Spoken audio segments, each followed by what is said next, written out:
Hello and welcome to my channel.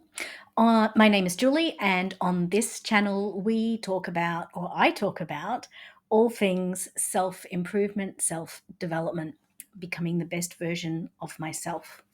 So, today I am going to talk about restarting habits. And that is because recently I've struggled to maintain some habits that I'd really felt were important. I thought, or I believe, that they are worth the energy to create habitual behavior around. And so, one of the things I had a look into is, why do we stop? What gets in my way? From a mental perspective, I know that these habits are important. So why is there this disconnect between what I say I want and what I actually do?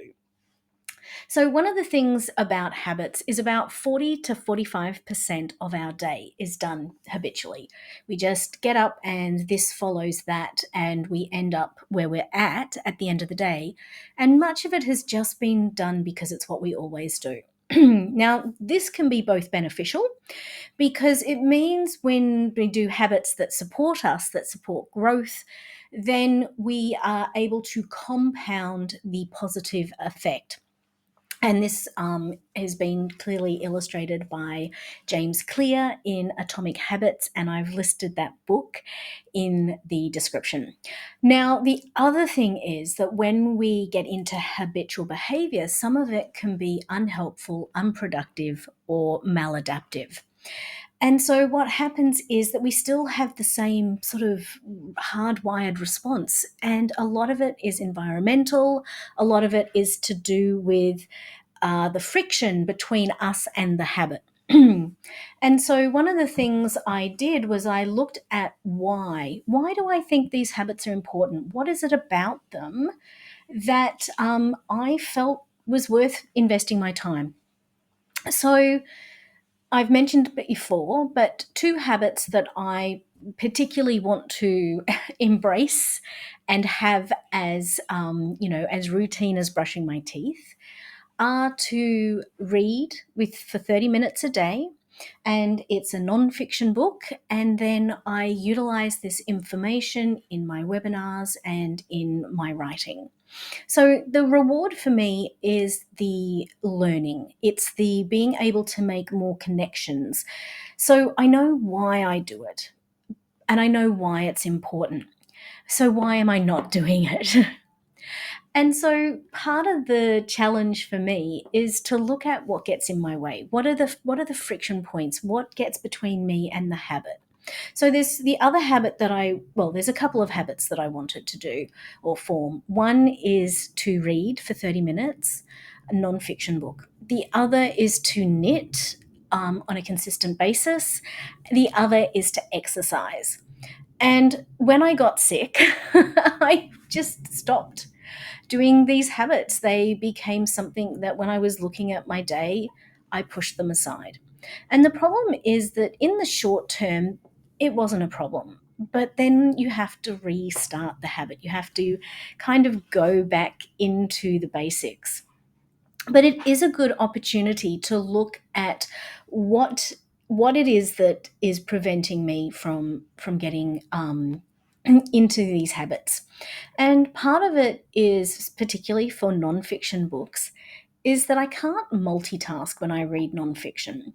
I have to really concentrate. It is a one task only activity.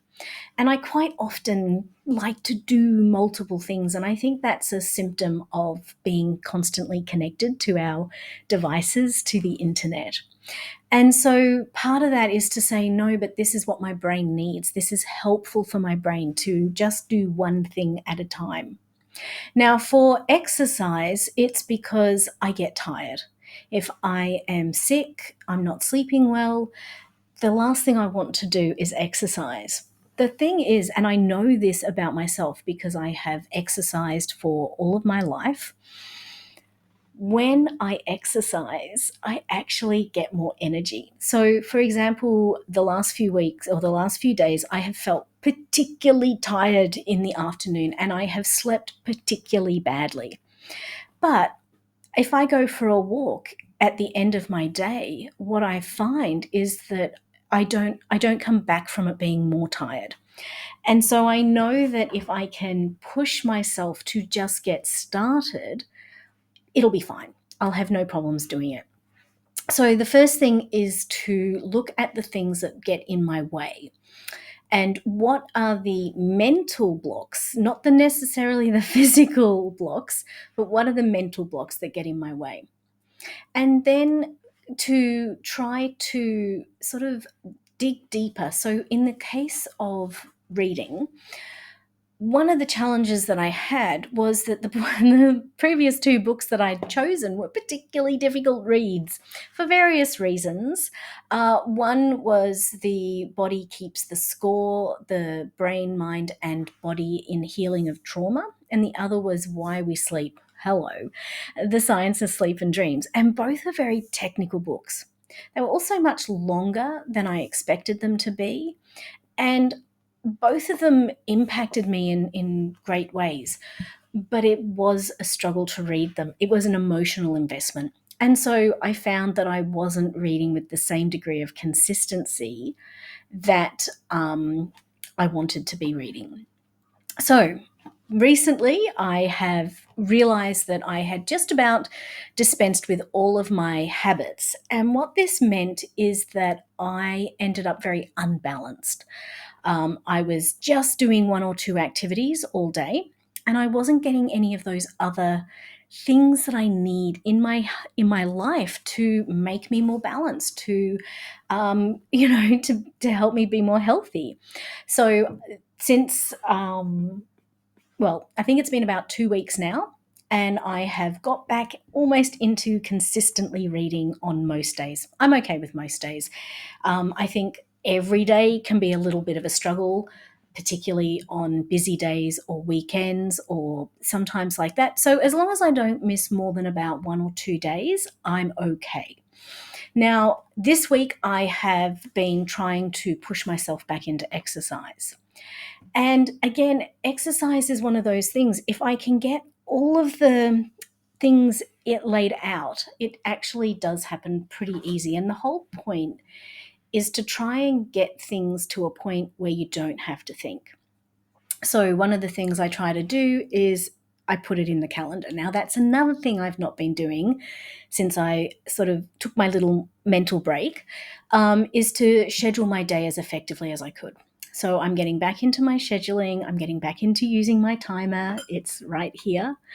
And I find that when I put things in the schedule, it's just a reminder. So when I'm looking at my calendar, when I'm looking at my interstitial journal against what I have planned for the day, I get to sort of go, oh, that's what's next.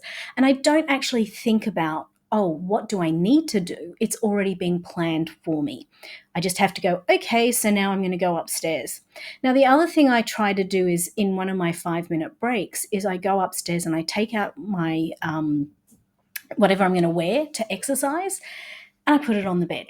So that means that when I finish at whatever time I've deemed the end of my day, I can go upstairs and on my bed is my exercise clothes. So again, it's a reminder to myself you intend to exercise. It's easy, then I don't even have to think about what I want to wear or anything like that. So I'm just like, okay, so it's there. I wanted to exercise.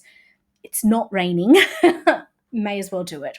And then I just change and sort of go through, my brain then clicks into I'm going for a walk, and it just clicks into that next phase of my day. Now, what's interesting is where when we do get into a habit, that we can use distraction to help us to keep moving along. So yesterday, because I've been still working on getting back into exercise, I'm trying to keep my walk on the shorter side. And that's good. But I do have to make a conscious choice about partway through my walk, either to keep walking straight or to turn to the right. And if I miss it, what I find is I'll just keep walking straight. So yesterday, my brain was, because I don't take my phone, I don't take anything to distract me. I literally just go out with my watch on to record what I've done. And it's nice because it gives my brain time to disconnect from everything, and I get the exercise as well. And it gives my, like, I can write with my back brain. I can solve problems that I've been sort of mulling over. I can plan what I want to do. Or I can just, meditate.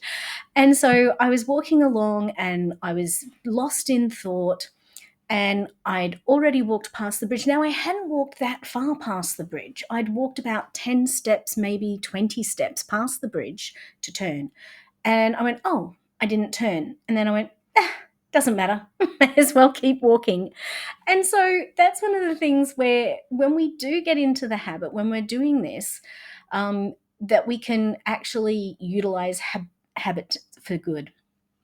So that's what I've been doing. I've sort of reanalyzed everything. I've reminded myself why it's important. I've then looked at removing as many barriers or friction points between me and the habit. And then I've tried to reduce the choice.